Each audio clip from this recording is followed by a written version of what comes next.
La verdad detrás del desprecio. Hay momentos en la vida que te parten en dos. Momentos donde descubres que todo lo que creías saber era una mentira cuidadosamente construida. Yo viví ese momento hace 3 meses, cuando mi nuera finalmente conoció la verdad sobre quién es realmente mi hijo. Y créeme cuando te digo que nada, absolutamente nada, pudo prepararme para lo que vendría después. Me llamo Mercedes. Tengo 62 años, y durante los últimos 30, he guardado un secreto que ha pesado sobre mis hombros como una losa de concreto. Un secreto que protegí con cada fibra de mi ser, creyendo que era lo correcto. Creyendo que estaba salvando a mi hijo de un mundo que no lo merecía. Pero los secretos, por más nobles que sean sus intenciones, siempre encuentran la manera de salir a la luz. Y cuando lo hacen, destruyen todo a su paso. Hoy vivo sola en una casa que alguna vez estuvo llena de risas y promesas de futuro. Las habitaciones están demasiado silenciosas ahora. Cada mañana me despierto y preparo café para 2, por costumbre, antes de recordar que ya no hay nadie más aquí. La taza extra se queda en la mesa, enfriándose lentamente, como un recordatorio de todo lo que perdí. Mi rutina es simple, casi monótona.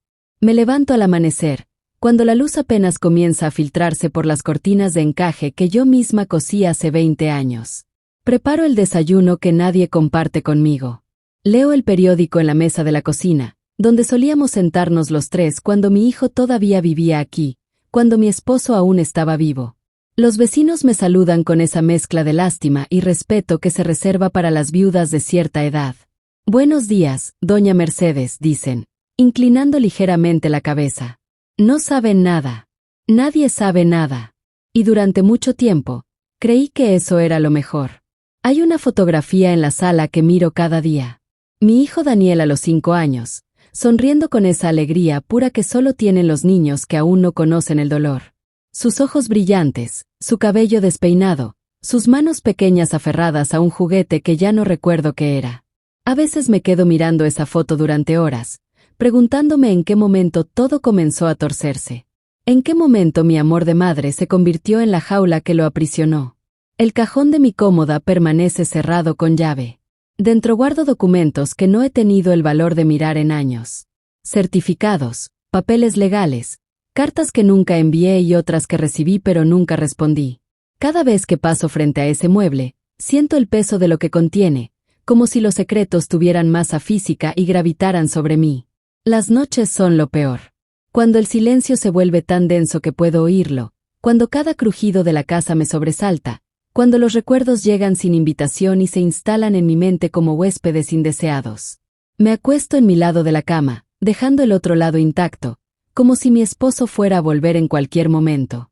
Han pasado 5 años desde su muerte, pero aún no puedo ocupar ese espacio vacío. A veces hablo sola. O tal vez le hablo a él, a mi esposo, preguntándole si hice lo correcto. Si las decisiones que tomamos juntos, las mentiras que construimos con tanto cuidado, valieron la pena al final. Pero los muertos no responden. Solo dejan preguntas que flotan en el aire como polvo suspendido en un rayo de sol. Mi hijo me llama los domingos. Siempre los domingos a las 3 de la tarde, puntual como un reloj. Conversaciones breves, corteses, llenas de silencios incómodos y temas superficiales. ¿Cómo estás, mamá? Bien, hijo, ¿y tú? Bien, trabajando mucho. Nunca menciona a su esposa. Nunca habla de su vida real. Y yo nunca pregunto, porque temo las respuestas. Pero hace 3 meses, todo cambió. Una llamada que no llegó el domingo a las 3. Un silencio que se extendió durante días. Y luego, finalmente, un mensaje de texto que decía simplemente, necesito verte. Es urgente. Supe en ese momento que el castillo de naipes que había construido durante décadas estaba a punto de colapsar. Antes de seguir contándote lo que pasó, lo que cambió todo para siempre, asegúrate de estar suscrito a este canal. Activa la campanita, porque historias como esta necesitan ser escuchadas. Y al final, cuando sepas toda la verdad, cuéntame en los comentarios qué sentiste, si alguna vez has vivido algo similar, o si simplemente necesitas desahogarte. Estoy aquí para escucharte. Ahora sí, déjame llevarte al principio. Al momento donde todo comenzó, 30 años atrás, cuando yo era una mujer diferente viviendo una vida que parecía perfecta desde afuera. Era 1995. Yo tenía 32 años y acababa de dar a luz a mi único hijo, Daniel. Mi esposo Roberto y yo vivíamos en una casa modesta pero cómoda en las afueras de la ciudad. Él trabajaba como contador en una empresa mediana. Yo era maestra de primaria. Éramos lo que se llama una familia de clase media, nada extraordinario, pero felices. O al menos, eso creía yo. El día que nació Daniel, recuerdo que llovía. Una de esas lluvias torrenciales de verano que lavan las calles y dejan el aire fresco y limpio. Roberto conducía como un loco hacia el hospital, con las manos apretadas en el volante y los nudillos blancos de la tensión. Yo respiraba entre contracciones, tratando de mantener la calma, mientras el dolor me atravesaba en oleadas cada vez más intensas. Ya casi llegamos, amor, me decía él, mirándome de reojo con esa mezcla de emoción y terror que tienen todos los padres primerizos. Aguanta un poco más. Cuando finalmente sostuve a Daniel en mis brazos, cuando sentí su peso cálido contra mi pecho y escuché su primer llanto, pensé que mi vida estaba completa. Era perfecto. Pequeño, arrugado, con ese olor único que tienen los recién nacidos. Sus manitas se cerraban alrededor de mi dedo con una fuerza sorprendente. Sus ojos, apenas abiertos, parecían mirarme directamente al alma. Es hermoso, susurró Roberto, con lágrimas rodando por sus mejillas. Es perfecto. Y lo era. En ese momento, lo era. Los primeros años fueron una nebulosa de noches sin dormir, pañales, biberones y esa alegría agotadora que solo los padres de bebés pequeños conocen. Nuestra casa se llenó de juguetes, de risas, de esos momentos pequeños que se acumulan para formar una vida. El primer diente de Daniel. Sus primeros pasos tambaleantes. Su primera palabra, que fue mamá y me hizo llorar de felicidad. Roberto era un padre dedicado. Llegaba del trabajo y, sin importar lo cansado que estuviera, jugaba con Daniel durante horas. Los veía en el jardín, persiguiéndose entre los árboles, y mi corazón se llenaba de una calidez que creía indestructible. Teníamos cenas familiares todas las noches. Los domingos íbamos al parque. En Navidad decorábamos el árbol juntos mientras sonaban villancicos en la radio. Éramos normales. Éramos felices. Éramos una familia. Daniel creció siendo un niño dulce y curioso. Le encantaba leer, algo que heredó de mí. Pasábamos tardes enteras en la biblioteca local, él eligiendo libros de dinosaurios y aventuras, yo ayudándolo a leer las palabras difíciles. Era inteligente, sensible, un poco tímido. Tenía pocos amigos, pero los que tenía eran leales. En la escuela era buen estudiante. No el mejor, pero aplicado y responsable. Sus maestros siempre decían lo mismo en las reuniones de padres. Daniel es un niño maravilloso. Un poco callado, pero muy educado y trabajador. Yo sonreía con orgullo, apretando la mano de Roberto bajo la mesa. Pero había algo que yo notaba y que me negaba a ver completamente. Una tristeza en sus ojos a veces. Una forma de apartarse cuando otros niños jugaban demasiado rudo. Una preferencia por estar solo con sus libros que iba más allá de la simple introversión. Es solo tímido, me decía Roberto cuando yo expresaba mis preocupaciones. Ya se le pasará cuando crezca. Y yo quería creerlo. Dios, ¿cómo quería creerlo? Cuando Daniel cumplió 12 años, comenzaron los problemas reales.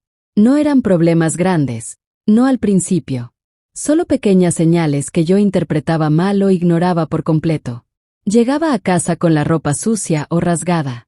Decía que se había caído jugando fútbol, aunque yo sabía que odiaba el fútbol.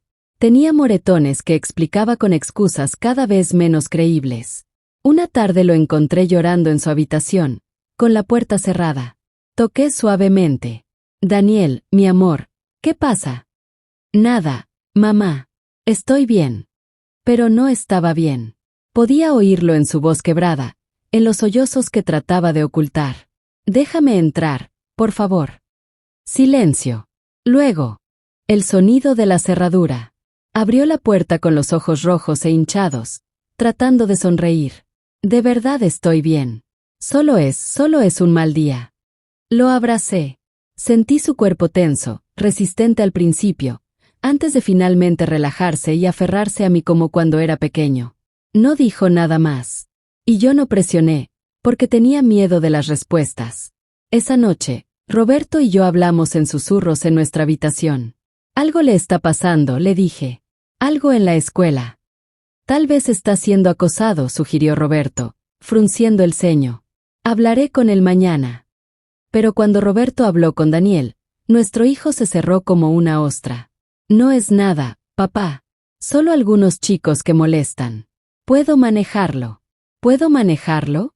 Tenía 12 años. No debería tener que manejar nada. Fui a la escuela. Hablé con sus maestros, con el director. Todos me dieron las mismas respuestas vagas y tranquilizadoras. Estaremos atentos, señora Méndez. No se preocupe. Son cosas de niños. Cosas de niños. Como si eso justificara el dolor en los ojos de mi hijo. Los años de secundaria fueron peores. Daniel se volvió más retraído, más silencioso. Dejó de traer amigos a casa. Pasaba horas encerrado en su habitación, y cuando salía, era como un fantasma moviéndose por nuestra casa. Comía poco. Dormía menos. Sus calificaciones comenzaron a bajar. ¿Qué te pasa, hijo? Le preguntaba una y otra vez. Puedes hablar conmigo. Puedes contarme cualquier cosa. Pero él solo negaba con la cabeza y se encerraba más en sí mismo. Fue Roberto quien finalmente descubrió la verdad.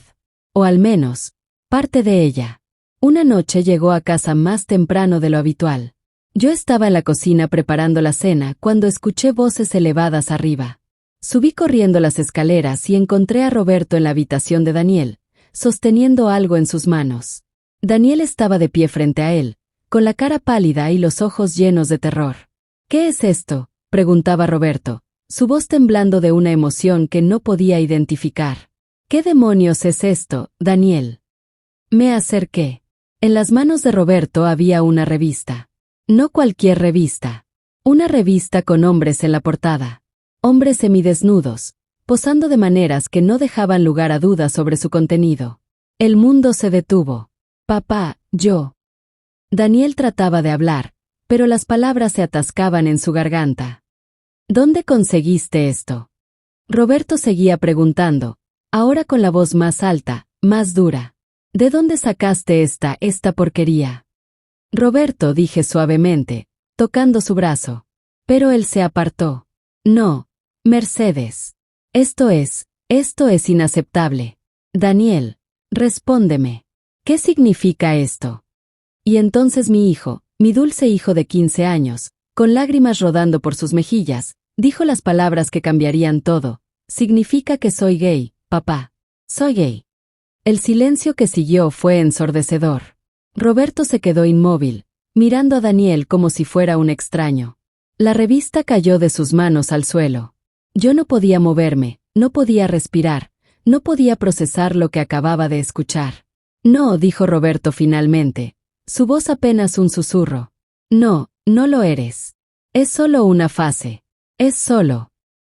No es una fase, interrumpió Daniel, ahora con más firmeza a pesar de las lágrimas. Lo sé desde hace años. Lo he sabido siempre.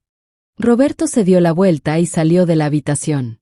Lo escuché bajar las escaleras, escuché la puerta principal abrirse y cerrarse con un golpe que resonó por toda la casa. El sonido de su auto arrancando. El silencio que dejó atrás. Me quedé sola con Daniel.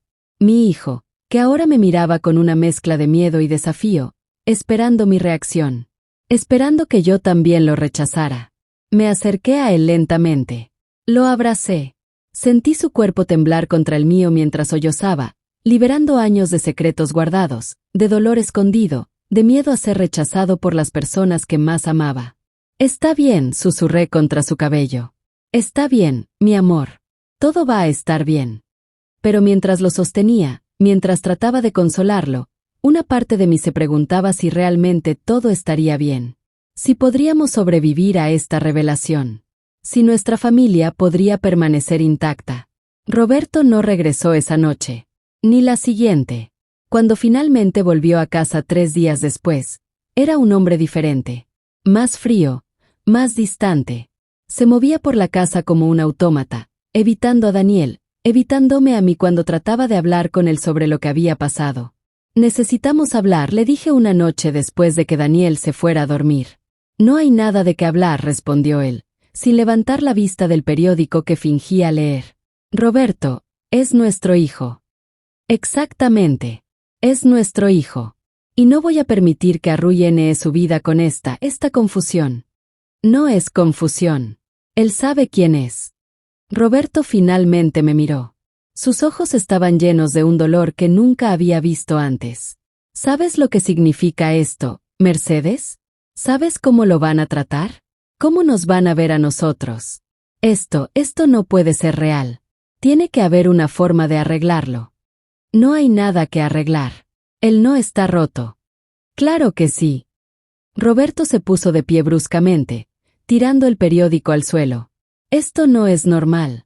Esto no es lo que queríamos para él. Lo que yo quiero es que nuestro hijo sea feliz. Sea quien sea. Roberto me miró durante un largo momento. Luego negó con la cabeza. No puedo, dijo simplemente. No puedo aceptar esto. Y en ese momento, supe que nuestra familia estaba rota. Tal vez de forma irreparable. Los siguientes meses fueron una pesadilla. Roberto apenas hablaba con Daniel. Cuando lo hacía, era con una frialdad que cortaba más profundo que cualquier insulto. Daniel se hundió más en sí mismo. Dejó de comer en la mesa con nosotros. Pasaba todo su tiempo encerrado en su habitación o fuera de casa. Dios sabe dónde. Yo trataba de mantener las piezas juntas, de ser el puente entre mi esposo y mi hijo. Pero era como tratar de sostener agua entre los dedos. Todo se me escurría, sin importar cuánto me esforzara. Una noche, Daniel llegó a casa con el labio partido y un ojo morado. No dijo nada. Solo pasó junto a mí y subió las escaleras. Lo seguí hasta su habitación. Daniel, ¿qué pasó? Nada. No me digas nada. ¿Quién te hizo esto? Se quedó en silencio, limpiándose la sangre del labio con la manga de su camisa. Unos chicos de la escuela, dijo finalmente. Se enteraron. No sé cómo, pero se enteraron. Mi corazón se partió en 1000 pedazos. Voy a ir a la escuela mañana. Voy a... No, mamá. No hagas nada. Solo lo empeorarás. ¿Empeorar? Te golpearon. Y si vas a quejarte, me golpearán más. Así funciona, mamá. Así ha funcionado siempre. Me senté en su cama, sintiendo el peso de mi propia impotencia. No podía protegerlo. No podía hacer que el mundo fuera más amable con él. No podía cambiar quién era, ni quería hacerlo. Pero tampoco podía salvarlo del dolor que su verdad le causaba. Lo siento, susurré. Siento tanto que tengas que pasar por esto. Él se sentó a mi lado. Por un momento, fue como cuando era pequeño, cuando todos sus problemas podían resolverse con un abrazo y un beso. No es tu culpa, mamá. Tú eres la única que me acepta. Tu padre también te ama. Solo necesita tiempo. Pero ambos sabíamos que eso era mentira. Roberto no necesitaba tiempo. Roberto necesitaba un hijo diferente. Y eso era algo que nunca podríamos darle. Fue entonces cuando Roberto y yo tomamos una decisión. Una decisión que cambiaría todo. Una decisión de la que me arrepentiría cada día de mi vida. Una noche, después de otra cena silenciosa y tensa, Roberto me pidió que habláramos en privado. Fuimos a nuestra habitación y cerró la puerta con cuidado. He estado pensando, comenzó, su voz baja y controlada. Sobre Daniel. Sobre su situación. No es una situación, Roberto. Es quien es. Como sea. El punto es que no puede seguir así. Los golpes, el acoso, todo esto va a destruirlo. O peor. Sentí un escalofrío recorrer mi espalda. ¿Qué estás sugiriendo? Roberto se sentó en la cama, con las manos entrelazadas frente a él. Tengo un primo en el norte. Vive en una ciudad pequeña, tranquila. Tiene un negocio, una ferretería. Necesita ayuda. Podríamos enviar a Daniel allá. Un nuevo comienzo. Donde nadie lo conozca, donde nadie sepa sobre esto. ¿Quieres enviarlo lejos? Quiero salvarlo, Mercedes. Aquí lo van a matar. Literal o figuradamente. Pero allá, si mantiene esto en secreto, si solo actúa normal, puede tener una vida. Una vida buena. Una vida escondiendo quién es. Una vida segura. Y ahí estaba.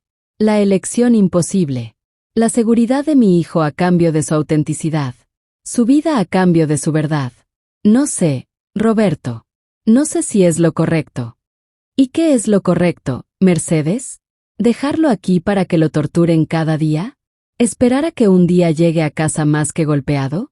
¿O peor, que no llegue a casa en absoluto? Sus palabras me golpearon como puños. Porque tenía razón. Cada día que Daniel iba a la escuela, yo vivía con el terror de que algo terrible sucediera. Cada vez que llegaba tarde, mi corazón se aceleraba con pánico. Cada nuevo moretón era una daga en mi pecho. Déjame hablar con él, dije finalmente. Esa conversación con Daniel fue una de las más difíciles de mi vida. Le expliqué la idea de Roberto, tratando de hacerla sonar como una oportunidad en lugar de un exilio. Un nuevo comienzo. Una oportunidad de ser feliz. Daniel me escuchó en silencio, con los ojos fijos en sus manos. ¿Y si no quiero ir? Preguntó cuando terminé. Entonces no irás. Esta es tu decisión, hijo. Pero piénsalo. Piensa en cómo podría ser tu vida allá. Sin miedo. Sin golpes. Sin tener que esconderte cada día. Pero tendría que esconderme de todas formas, ¿no? Solo que de una manera diferente. No tenía respuesta para eso. Porque tenía razón. Al menos estaría seguro, dije débilmente. Daniel levantó la vista. Sus ojos, tan parecidos a los míos, estaban llenos de una tristeza que ningún adolescente debería conocer. ¿Cuándo tengo que decidir? Tómate el tiempo que necesites.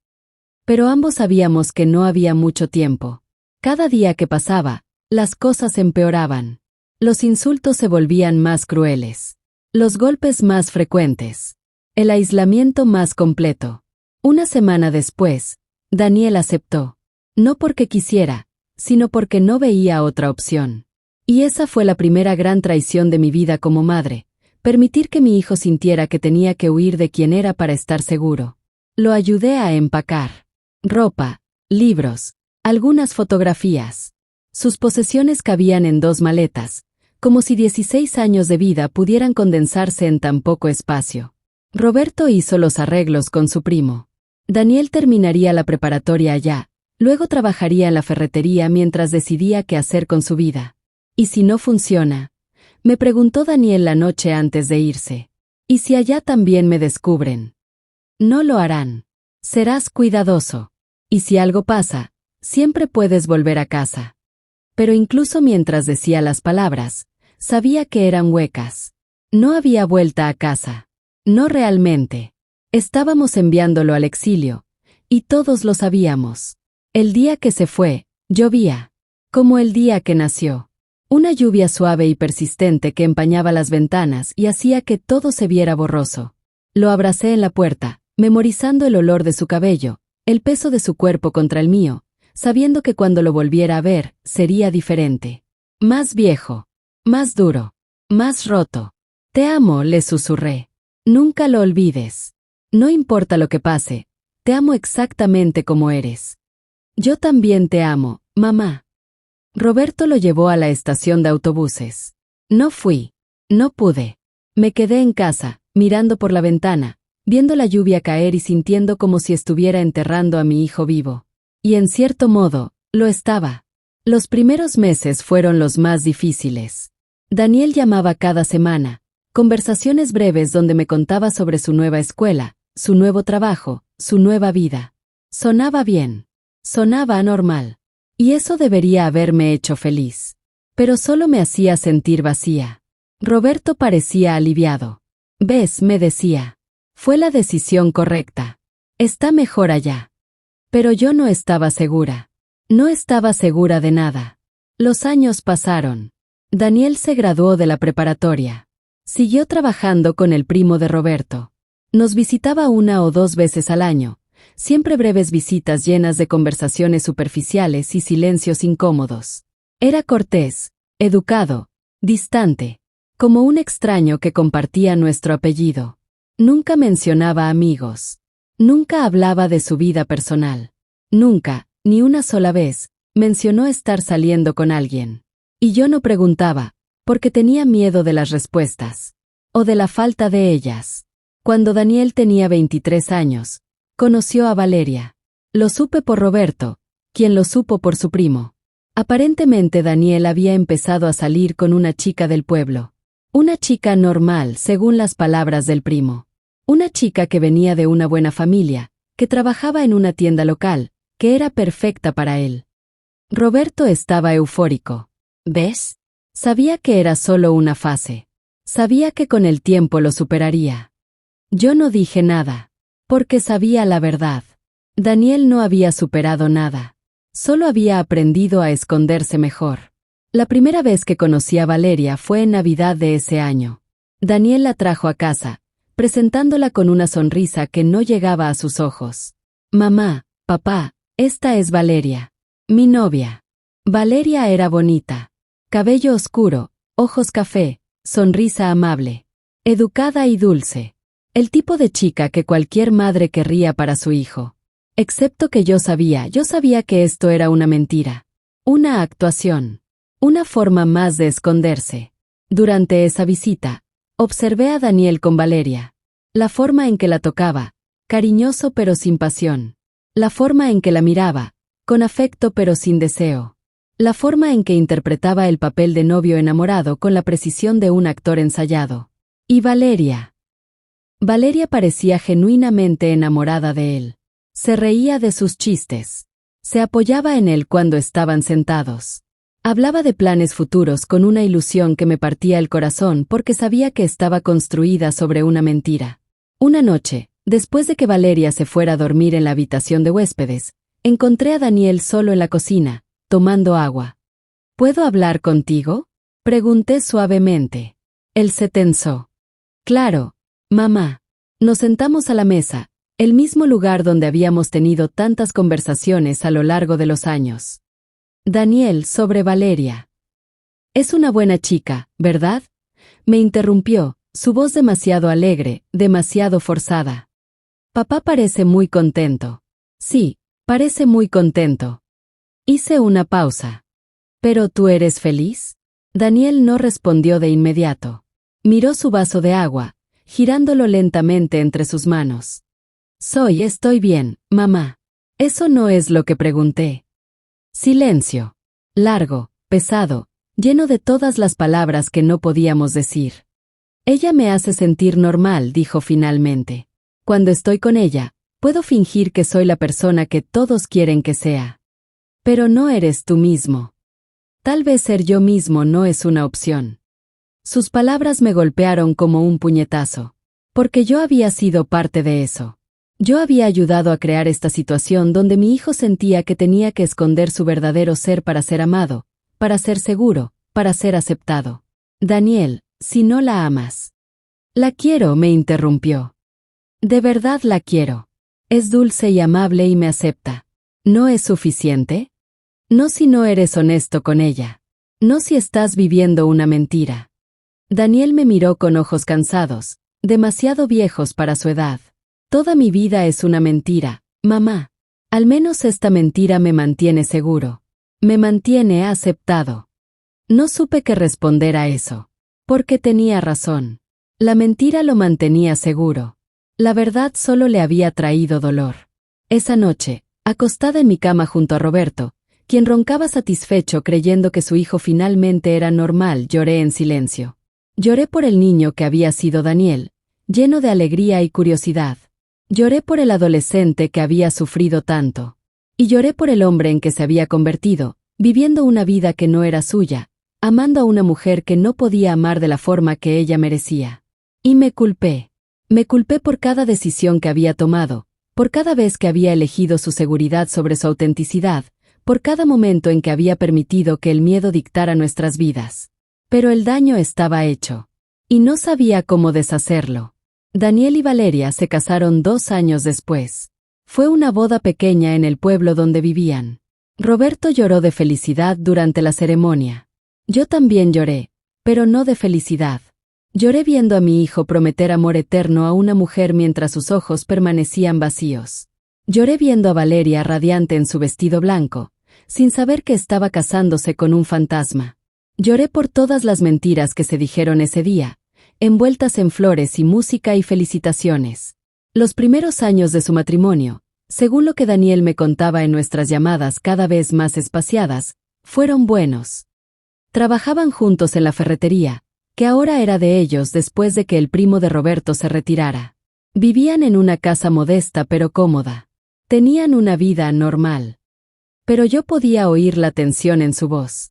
Podía sentir el peso de la mentira creciendo con cada conversación. Y me preguntaba cuánto tiempo podría sostenerla antes de que todo colapsara. La respuesta llegó 5 años después, cuando Roberto murió. Fue repentino. Un ataque al corazón mientras dormía. Una noche se acostó a mi lado, me dio un beso en la frente como siempre hacía, murmuró buenas noches y nunca despertó. Así de simple. Así de devastador. Daniel vino al funeral con Valeria. Vi cómo lloraba por su padre, cómo sostenía mi mano durante el servicio, cómo interpretaba el papel del hijo afligido. Pero después, cuando todos se fueron y nos quedamos solos en la casa vacía, algo cambió en él. Se fue, dijo, mirando la fotografía de Roberto en la repisa. Se fue sin saber nunca quién soy realmente. Él te amaba, Daniel. ¿Me amaba a mí o a la versión de mí que yo le mostraba? No tenía respuesta para eso. En las semanas siguientes, noté un cambio en Daniel. Llamaba más seguido. Venía a visitarme más. Y en esas visitas, cuando Valeria no estaba presente, hablábamos. Realmente hablábamos. Por primera vez en años. Mi hijo me dejaba ver más allá de la máscara. Estoy cansado, mamá me confesó una tarde mientras tomábamos café en la cocina. Tan cansado de fingir. De vivir esta vida que no es mía. Entonces deja de fingir. ¿Y qué pasa con Valeria? ¿Le digo la verdad después de 7 años de matrimonio? ¿La destrozo así? Ella merece la verdad. Y tú mereces ser libre. Daniel se rió, pero no había alegría en el sonido. ¿Libre? No he sido libre desde que tenía 15 años. No sé si recuerdo cómo se siente. Mi corazón se rompió un poco más. Porque tenía razón. Lo habíamos encerrado en esta prisión de mentiras, y ahora las paredes eran tan altas que no podía ver más allá de ellas. Nunca es tarde para empezar de nuevo, le dije, tomando su mano. Nunca es tarde para ser quien realmente eres. Pero Daniel solo negó con la cabeza. Tal vez para algunos. Pero yo he ido demasiado lejos por este camino. No hay vuelta atrás. Se fue esa noche, dejándome sola con mis pensamientos y mis remordimientos. Y yo me quedé preguntándome si algún día mi hijo encontraría el valor de ser libre. O si pasaría el resto de su vida en esa prisión que nosotros, con las mejores intenciones, habíamos construido para él. Los siguientes 3 años fueron relativamente tranquilos. Daniel seguía llamando los domingos. Seguía visitando ocasionalmente. Seguía interpretando su papel. Y yo seguía guardando el secreto, protegiéndolo como siempre lo había hecho, aunque cada vez me pesaba más. Valeria comenzó a presionar por tener hijos. Lo supe porque Daniel me lo contó, con una voz llena de pánico apenas contenido. No puedo, mamá. No puedo traer un hijo a esta mentira. Entonces tienes que decirle la verdad. ¿Y si me odia? ¿Y si le cuenta a todos? ¿Y si pierdo todo? ¿Y si te liberas? Pero el miedo era más fuerte que el deseo de libertad. Así que Daniel seguía posponiendo, inventando excusas, ganando tiempo. Y Valeria se frustraba más, sin entender por qué su esposo parecía tan reacio a formar una familia. Fue durante este tiempo que Valeria comenzó a cambiar. O tal vez siempre había sido así, y yo simplemente no lo había visto. Comenzó a hacer comentarios. Pequeños al principio, casi imperceptibles. Sobre la ferretería, sobre lo humilde que era su vida, sobre cómo otros de sus amigos estaban progresando más rápido. Daniel trabaja tanto, me decía cuando me llamaba, con un tono que no era exactamente de queja pero tampoco de orgullo. Pero parece que nunca llegamos a ningún lado. Daniel nunca mencionaba estos comentarios. Pero yo lo sentía en sus silencios, en la forma en que evitaba hablar de Valeria durante nuestras conversaciones. Entonces, hace 6 meses, todo comenzó a desmoronarse. Daniel me llamó una noche, tarde, con la voz temblorosa. Mamá, necesito contarte algo. Mi corazón se aceleró. ¿Qué pasa? Conocí a alguien. Silencio. Largo y pesado. Un hombre continuó. Se llama Andrés. Vino al pueblo hace unos meses. Abrió una cafetería. Nosotros nos hicimos amigos. Y luego fue más que eso. Daniel. Lo sé, está mal. Estoy casado. Pero mamá, por primera vez en mi vida, me siento vivo. Por primera vez, no estoy fingiendo. Cuando estoy con él, puedo ser yo mismo. Completamente yo mismo. Podía oír las lágrimas en su voz. Podía sentir su alivio y su culpa mezclados en cada palabra.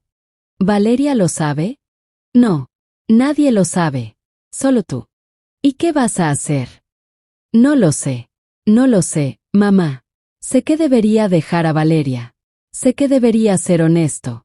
Pero tengo tanto miedo de perderlo todo. Ya estás perdiendo algo, hijo. Te estás perdiendo a ti mismo. Durante los siguientes meses, Daniel vivió una doble vida. Esposo durante el día, él mismo durante las noches robadas con Andrés. Y yo guardaba su secreto, como siempre lo había hecho, sintiéndome cada vez más cómplice de una mentira que estaba destruyendo a todos los involucrados. Entonces, hace 3 meses, Valeria descubrió la verdad. No sé exactamente cómo. Daniel nunca me dio los detalles completos. Solo sé que una noche, Valeria llegó a casa temprano y encontró algo. Un mensaje, una llamada, algo que reveló todo. La confrontación fue explosiva. Valeria llamó a Daniel cosas que no voy a repetir. Lo acusó de haberle robado años de su vida, de haberla engañado, de haberla usado. Y tenía razón en todo. Pero entonces, en medio de su furia y su dolor, Valeria dijo algo que cambió todo.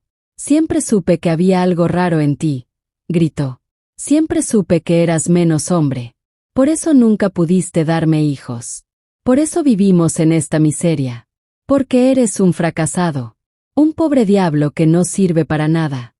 Y fue en ese momento que Daniel, finalmente, después de años de guardar el secreto más grande de todos, dijo la verdad. No solo sobre su sexualidad, sino sobre todo lo demás. ¿Quieres saber por qué vivimos así?, le preguntó, su voz fría y controlada por primera vez en su vida. ¿Quieres saber la verdad sobre quién soy realmente? Y entonces le contó. Le contó sobre la fortuna que su abuelo, mi suegro, había dejado. Una fortuna que Roberto y yo habíamos guardado en fideicomiso para Daniel, esperando el momento adecuado para revelársela. Una fortuna que convertiría a Daniel en un hombre muy rico. Le contó sobre las propiedades, las inversiones, las cuentas bancarias que llevaban su nombre. Le contó que la humilde ferretería era solo una fachada, una forma de vivir una vida normal mientras el dinero crecía en silencio. Le contó que había elegido vivir modestamente, trabajar con sus manos, ser normal porque eso era lo que había aprendido a hacer. Esconderse. Ser menos de lo que era. Protegerse. ¿Y Valeria? Valeria se quedó en silencio. Su furia se transformó en shock, luego en incredulidad, luego en algo que se parecía peligrosamente a la codicia. ¿Cuánto?, preguntó finalmente. Suficiente para que nunca tengas que preocuparte por dinero en tu vida. ¿Y por qué nunca me lo dijiste? Porque quería saber si me amabas a mí, no a mi dinero. Valeria se rió. Una risa amarga y fea. ¿Amor? ¿Me hablas de amor cuando has estado acostándote con otro hombre a mis espaldas? Tienes razón, admitió Daniel. No tengo derecho a pedirte nada. Pero ahora sabes la verdad. Toda la verdad. Y puedes decidir qué hacer con ella. Valeria decidió quedarse. No por amor. No por perdón. Sino por el dinero. Lo supe cuando Daniel me llamó, con la voz rota, para contarme lo que había pasado. Se quedó, mamá. Pero no por mí. Se quedó por el dinero. ¿Y tú qué vas a hacer? Voy a divorciarme. Voy a darle lo que le corresponde legalmente y voy a ser libre. Finalmente voy a ser libre. Pero Valeria tenía otros planes. En las semanas siguientes, comenzó a esparcir rumores. Sutiles al principio. Comentarios sobre lo extraño que era Daniel. Insinuaciones sobre su verdadera naturaleza. Risas burlonas cuando mencionaba la ferretería, Ahora que sabía que era solo una fachada. Daniel me contaba todo en nuestras llamadas diarias. Podía oír cómo se desmoronaba poco a poco, como el peso de años de mentiras finalmente lo estaba aplastando. Me mira con tanto desprecio, me decía. Como si fuera basura. Como si todo lo que hice, todo lo que sacrifiqué, no significara nada. Tal vez es hora de que dejes de sacrificarte. Y entonces, hace exactamente un mes, Daniel tomó la decisión más valiente de su vida. Dejó a Valeria. Dejó el pueblo. Dejó la ferretería. Dejó todo atrás y se mudó a la ciudad, donde Andrés lo estaba esperando. Valeria quedó devastada. No por perder a Daniel, sino por perder acceso al dinero. Intentó pelear el divorcio, contratar abogados, reclamar más de lo que le correspondía. Pero Daniel fue firme. Le dio lo que era justo, ni más ni menos, y cortó todo contacto. Y entonces, hace 3 semanas, Valeria apareció aquí, en mi casa, sin avisar. Toqué la puerta y cuando abrí, ahí estaba ella. Ojos rojos de llorar, maquillaje corrido, con la ropa arrugada como si hubiera viajado toda la noche. Necesito hablar con usted, dijo, su voz temblando. La dejé entrar, aunque cada instinto me decía que no lo hiciera. Nos sentamos en la sala, en el mismo sofá donde tantas veces había jugado con Daniel cuando era niño. Usted sabía, comenzó Valeria, sin preámbulos. Usted siempre supo lo que era Daniel. Y nunca me dijo nada. No era mi secreto para contar. Me dejó casarme con él. Me dejó desperdiciar años de mi vida con un hombre que nunca me amó. Daniel sí te quiso. A su manera, te quiso. Valeria se rió, ese mismo sonido amargo y feo que había descrito Daniel. ¿Querer? No me quería. Me usó. Me usó como tapadera, como forma de parecer normal. Y usted lo permitió. Tenía razón. Y esa verdad me dolió más de lo que esperaba. Tienes razón, admití. Fui cómplice. Protegí a mi hijo a expensas tuyas. Y lo siento. De verdad lo siento. Su perdón no me devuelve los años que perdí. No me devuelve la oportunidad de tener una familia real, hijos, un esposo que realmente me ame. No, no lo hace. Pero Daniel está dispuesto a darte un acuerdo generoso en el divorcio. Puedes empezar de nuevo. Empezar de nuevo. Valeria me miró con ojos llenos de veneno. Tengo 32 años. Desperdicié mi juventud con su hijo. ¿Quién va a quererme ahora? ¿Una mujer usada, divorciada, sin hijos? Alguien que te vea por quien realmente eres. Alguien que te ame de verdad. Como su hijo nunca lo hizo. Como mi hijo nunca pudo hacerlo. Porque nunca fue honesto consigo mismo, mucho menos contigo. Valeria se quedó en silencio por un momento. Luego se inclinó hacia adelante, con una expresión que me heló la sangre. Voy a arruinarlo, dijo con calma. Voy a contarle a todos en ese pueblo quién es realmente. Voy a asegurarme de que nunca pueda volver. Voy a... No lo harás, la interrumpí, con una firmeza que no sabía que poseía. Porque si lo haces, me aseguraré de que todos sepan que te quedaste después de descubrir la verdad. Que te quedaste por el dinero. Que intentaste manipular la situación para tu beneficio. Usted no haría eso. Protegeré a mi hijo de cualquier forma necesaria. Como siempre lo he hecho. Para bien o para mal. Valeria me miró durante un largo momento. Luego se puso de pie.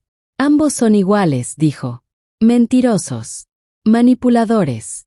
Cobardes. Y se fue, dejando la puerta abierta detrás de ella. Dejándome con mis pensamientos y mis remordimientos. Esa noche llamé a Daniel. Valeria estuvo aquí, le dije. Lo sé. Me llamó después. Me dijo cosas horribles. Lo siento, hijo. No, mamá. No lo sientas. Por primera vez en mi vida. No me importa lo que diga. No me importa lo que piense. Soy libre. Y podía oírlo en su voz. La libertad. El alivio. La paz que viene después de años de vivir una mentira. ¿Eres feliz? Le pregunté. Estoy llegando ahí. Andrés es paciente.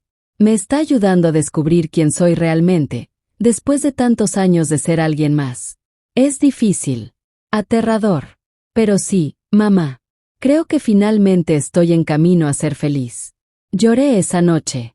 Lloré de alivio, de alegría, de tristeza por todos los años perdidos. Lloré por el niño que había sido Daniel, por el adolescente que había sufrido, por el hombre que había vivido una mentira. Y lloré por la mujer que había sido yo, que había tomado decisiones imposibles con las mejores intenciones y las peores consecuencias. Pero también sentí algo que no había sentido en años: esperanza. Ahora, sentada aquí en mi casa silenciosa, con 62 años y una vida de secretos a mis espaldas, puedo finalmente ver con claridad. Puedo ver todos los errores que cometí, todas las veces que elegí la seguridad sobre la verdad, el miedo sobre el amor. Si pudiera volver atrás, ¿haría las cosas diferente? No lo sé. En ese momento, con la información que tenía, con el miedo que sentía, tomé las decisiones que creí correctas. Pero eso no significa que fueran las mejores decisiones. Solo significa que eran las únicas que podía ver en ese momento. He aprendido que proteger a alguien de la verdad no es realmente protegerlo. Es aprisionarlo. Y que el amor verdadero no significa esconder a alguien del mundo, sino darle las herramientas para enfrentarlo siendo quien realmente es. He aprendido que los secretos, sin importar cuán bien intencionados sean, siempre cobran su precio. Y que ese precio lo pagan no solo quienes guardan los secretos, sino también quienes son engañados por ellos. He aprendido que nunca es tarde para empezar de nuevo. Que a los 62 años, puedo mirar atrás con honestidad, admitir mis errores, y seguir adelante con la esperanza de hacer mejor las cosas. Daniel viene a visitarme la próxima semana. Con Andrés. Será la primera vez que lo vea con alguien que realmente ama, alguien con quien puede ser completamente el mismo. Y aunque sé que habrá incomodidad al principio, también sé que será un nuevo comienzo. Para él. Para nosotros. Valeria finalmente firmó los papeles del divorcio. Tomó su acuerdo y se mudó a otra ciudad. No sé qué será de ella. Espero que encuentre la felicidad que merece, con alguien que pueda amarla de la forma en que ella necesita ser amada. Y yo sigo aquí, en esta casa llena de recuerdos, algunos hermosos y otros dolorosos. Sigo preparando café para dos por costumbre. Sigo hablándole a las fotografías. Sigo viviendo con el peso de mis decisiones. Pero también estoy aprendiendo a perdonarme. Estoy aprendiendo que ser madre significa tomar decisiones imposibles y vivir con las consecuencias. Significa amar tan profundamente que a veces ese amor te ciega. Significa hacer lo mejor que puedes con lo que tienes, y luego vivir con el conocimiento de que tu mejor esfuerzo no siempre es suficiente. La verdad es que no hay un final perfecto para esta historia. No hay un momento donde todo se resuelve y todos vivimos felices para siempre. La vida no funciona así. Especialmente cuando está construida sobre años de mentiras y medias verdades. Pero hay esperanza. Hay la posibilidad de redención. Hay la oportunidad de hacer las cosas mejor, de ser más honestos, de amar más libremente. Y tal vez, solo tal vez, eso es suficiente. Si llegaste hasta aquí, si escuchaste toda mi historia sin juzgarme, gracias. Gracias por darme el espacio para desahogarme, para sanar un poco más con cada palabra compartida.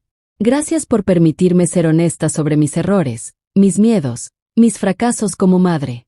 Porque eso es lo que fui durante tantos años. Una madre que amaba tanto a su hijo que lo aprisionó tratando de protegerlo. Una madre que eligió el miedo sobre la valentía, la seguridad sobre la autenticidad, la mentira sobre la verdad.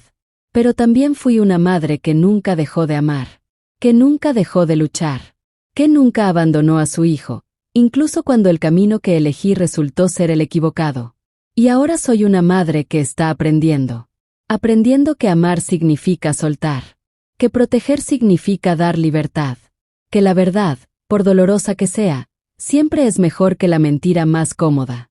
Ahora te pido algo. Cuéntame tu historia en los comentarios. ¿Has guardado secretos que pesaron sobre ti? ¿Has tomado decisiones imposibles tratando de proteger a alguien que amas? ¿Has vivido una mentira por tanto tiempo que olvidaste quién eras realmente? No estás solo. Yo estoy aquí, y esta comunidad está aquí, para escucharte sin juicio. Dale like a este video si sentiste algo, si mi historia tocó alguna parte de tu corazón. Compártelo con alguien que necesite saber que no está solo en su dolor, en sus secretos, en sus luchas. Y suscríbete, porque seguiré contando historias, Historias reales de personas reales que han sobrevivido lo imposible, que han cargado secretos que casi los destruyen, que han encontrado la forma de seguir adelante a pesar de todo. Recuerda, los secretos nos enferman. La verdad, por dolorosa que sea, nos libera. Y nunca es tarde para empezar a vivir auténticamente, para ser quien realmente somos, para amar sin condiciones y sin mentiras. A mi hijo Daniel, donde quiera que estés escuchando esto, te amo. Siempre te he amado. Lamento cada momento en que ese amor te aprisionó en lugar de liberarte. Lamento cada decisión que tomé por miedo en lugar de por valentía. Pero nunca, ni por un segundo, lamenté que seas quien eres. Eres perfecto exactamente como eres. Y me siento orgullosa del hombre valiente en que te has convertido, a pesar de todos los obstáculos que pusimos en tu camino. Y a Valeria, si algún día escuchas esto, lo siento. Siento el dolor que te causamos. Siento los años que perdiste. Siento que te usáramos, aunque fuera sin intención de hacerlo. Mereces ser amada completamente, honestamente, sin secretos ni mentiras. Espero que encuentres eso. Espero que encuentres la felicidad que te negamos. Te mando un abrazo, donde quiera que estés. Y espero leerte en los comentarios. Espero que mi historia te haya hecho sentir menos solo. Porque al final, todos cargamos secretos. Todos tomamos decisiones de las que nos arrepentimos. Todos amamos imperfectamente. Pero podemos aprender. Podemos crecer. Podemos elegir la verdad sobre la mentira, la valentía sobre el miedo, la libertad sobre la prisión de los secretos. Y tal vez, solo tal vez, podemos encontrar la paz en medio del caos que creamos. Porque la vida no se trata de ser perfecto. Se trata de ser real. Y yo finalmente estoy aprendiendo a hacerlo.